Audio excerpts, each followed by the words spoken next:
दोस्तों एक गोठ में ब हिकिड़ा ज़ाल मुड़ुस रहंदा हुआ। पोइ उहे 12 महीने फ्रूट सब्जियूं नंगर तैयार करे हिक मौलवी खे घुराईंदा हुआ जीअं असांजो ख़त्मु हुजे ऐं असांजे हक़ में दुआ घुरे। ही 12 महीने हिननि ज़ाल मुड़ुस जो कमु इहो हूंदो हो, नंगर तैयार करे मौलवी खे घुराईंदा हुआ, पंहिंजे हिसाब सां दुआऊं घुराए ऐं वरी हुनखे वापसि मोकिलींदा हुआ।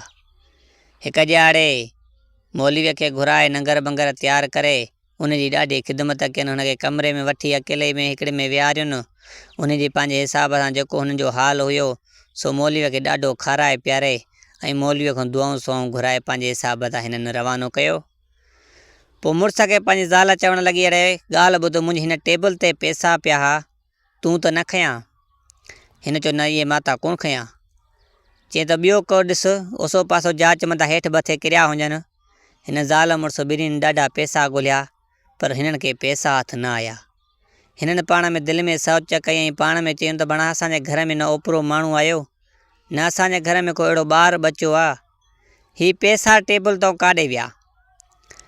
ज़ाल चवणु लॻी मुड़ुस खे त भणा मौलवी त न खणी वियो। हो चवंदो, दिलि ईअं कीअं कमु थींदो, मौलवी कीअं खणंदो पैसा? हिननि जो ॿियो केर जो आयो न वियो त पैसा हितां गाइब थी विया त ज़रूरु इहो मौलवी खणी वियो। माईअ बि ईअं चयो त पछाड़ीअ मुड़ुस बि चयो थी सघे मथां मौलवी खणी वियो हुजे। हिन चयो चलो ठीकु आहे, जे मौलवी खणी वियो आहे त वरी ॿिए वारे आयो त मां पुछा कंदोमांसि, जे मौलवी खणी वियो त ज़रूरु बासींदो। से वरी 12 महीना फिरी आया। हिननि साॻा फ्रूट नंगर तैयार कया, वरी साॻे मौलवीअ खे घुरायुनि। उहो मौलवी आयो, खारायुनि पियारुनि, उन्हनि जी ॾाढी ख़िदमत कयनि, पंहिंजे हिसाब सां दुआऊं बुआऊं थियूं हेॾां होॾां। मौलवी जंहिं महिल उथी मथे बीठो हिननि खां मोकिलाए पियो त उन महिल घर धणी मालिक पुछा करणु लॻुसि मौलवीअ खां त मौलवी साहिबु हिकु ॻाल्हि चवां, तव्हां नाराज़ त न थींदव न? चवणु लॻो, भाउ तूं चओ, नाराज़ छो थींदासीं? चवणु लॻुसि, भाउ अॻे साल तूं आए हैं सो हिते असांजा टेबल ते पैसा पिया, तूं त न खयां। तोखे मां नथो चवां त तूं चोर आहे, चोर बोर न आहे, जे तूं खयां त ख़ैरु आहे, को मसइलो न आहे, सो इन करे मां पुछा पियो कयां। हिन मौलवीअ जंहिं महिल इहा ॻाल्हि ॿुधी त हूअं मथे उथियो हुयो बहरहाल, पोइ हेठि वेही रहियो। वरी हेठि वेही ऐं मथे खे हथ ॾेई अफ़सोस में अचणु लॻो ऐं अखियुनि मां ॻोढ़ा किरी पियसि। मालिक उनजी घर धणी ऐं घरवारी ॾिसणु लॻा त भणा मौलवी सफ़ा रोअणु थी वियो चालू। हुननि चयो, भाउ असां तोखे मयार न ॾिनी आहे को तूं खयां न, तोखे असां चोर थोरे चयो आहे, तूं रोई छाजे करे थो? हिनखे मौलवीअ खे ॾाढियूं दिलदारियूं ॾियणु लॻा त असांखे पैसनि जी ज़रूरत न आहे, असांखे पैसा वापसि न खपनि, तूं रुॻो रो न। मौलवी चवणु लॻो त मां रोआं पैसनि जे करे, तव्हांजे इल्ज़ाम हणण जे करे नथो रोआं।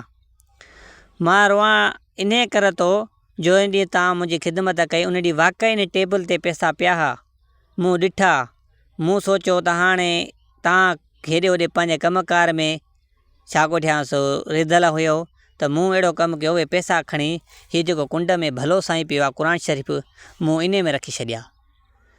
हाणे इन ॻाल्हि खे 12 महीना गुज़रिया आहिनि, इन विच में तव्हां क़ुर शरीफ़ खोलियो ई न आहे जो तव्हांखे उहे पैसा जेका विञायल तव्हांखे लभी पवनि।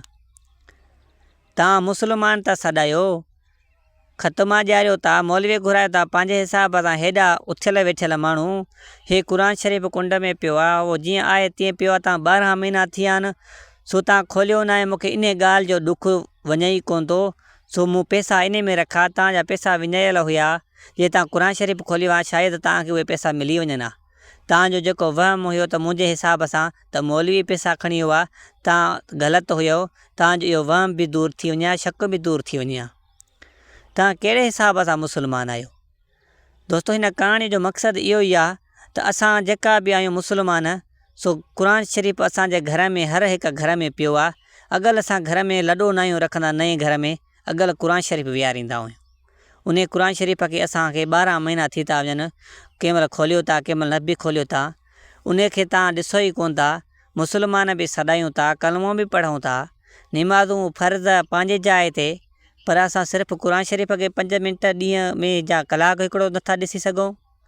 अणपढ़िया आहियूं त बि उनखे खोलणु हक़ आहे, उनजे मथां बिस्मिल्लाह करे हिकु पनो उथलाइण बि वॾो सवाबु आहे, उनखे छंडणो फूकणो बि वॾो सवाबु आहे। हर हिकु घर में आहे। केतिरो टाइम थी वियो आहे त कंहिं दोस्त पंहिंजे हिसाब सां न खोलियो आहे, पंहिंजे दिलि ते हथु हणो, त क़ुर शरीफ़ आहे या न आहे। मुस्लमान जे हर हिकु घर में क़ुर शरीफ़ पियो आहे, पर सिर्फ़ु तवजो न आहे। पंहिंजे कमकार में हर को मसरूफ़ लॻो पियो आहे, पर इन पासे ॾे को तवजो ई नथो आणे त को असांजे घर में हीअ शइ बि पई आहे। बरकत वारी शइ असांजे घर में पई आहे, पतो हूंदो असां हुतो हुतो धूना आणंदा त असांखे किथां रोज़ीअ में बरकत नथी पवे, या रिज़्क़ में बरकत नथी पए। ॾींहं राति था लोड़ियूं असांजे रोज़ीअ में कंहिं शइ में बरकत न आहे। छाजे करे बरकत न आहे? इहो तव्हांजी अखियुनि जे आॾो आहे। तव्हां क़ुर शरीफ़ खे सुबुह जे टाइम में हिकिड़ो 5-10 मिंट सिर्फ़ु उनजो दीदार करे उनखे चुमियूं ऐं छंडियूं वञो ते बि तव्हांजे रोज़ीअ में बरकत पवंदी। अलाह साईं जो क़ुर शरीफ़ आहे, मुहम्मद रसूलुल्लाह सल्लल्लाहु अलैहि वसल्लम ते ही नाज़िल थियो आहे। असां मुस्लमाननि खे हक़ु आहे त इन जी हिफ़ाज़त कयूं। जेको अणपढ़िया हूं जाहिल हूं ते बि असांखे एतिरो हक़ु आहे जो उनखे चुमी उनखे छंडे फूके बिस्मिल्लाह करे हिकु हिकु पनो उथलायूं ते बि असांजे लाइ इलाही छा सवाबु आहे। हीअ दोस्तनि लाइ मुंहिंजो हिकु पैगाम आहे। जेका बि मुंहिंजा दोस्त पहिरीं प्यारा फेसबुक ते न या यूट्यूब ते न, बराए महिरबानी करे तव्हांजे घर में जे क़ुर शरीफ़ भलो साईं पियो आहे त महिरबानी करे दोस्त सिर्फ़ु हफ़्ते ते तव्हां सिर्फ़ु उनखे छंडी फूकींदा कयो ते बि तव्हांजे लाइ इलाही छा आहे, रहमत जो दरवाज़ो आहे। महिरबानी थींदी तव्हां इहो जेकॾहिं कमु कंदव त तव्हांजे लाइ हिकु फ़र्ज़ु आहे इहो। सो वीडियो ठाहिण जो इहो नंढिड़ो ई मक़सदु आहे। जे वीडियो पसंदि अचे त दोस्तनि शेयर कजो ऐं पाण वटि बि सेव करे रखिजो, जीअं हर वक़्तु तव्हांखे इहा ॻाल्हि यादि रहे। सभु तेसिताणी यादि रखिजो दुआउनि में क़ुर्बान अली अब्बासीअ खे कलोड़े खे। अस्सलाम वालेकुम या अली मदद।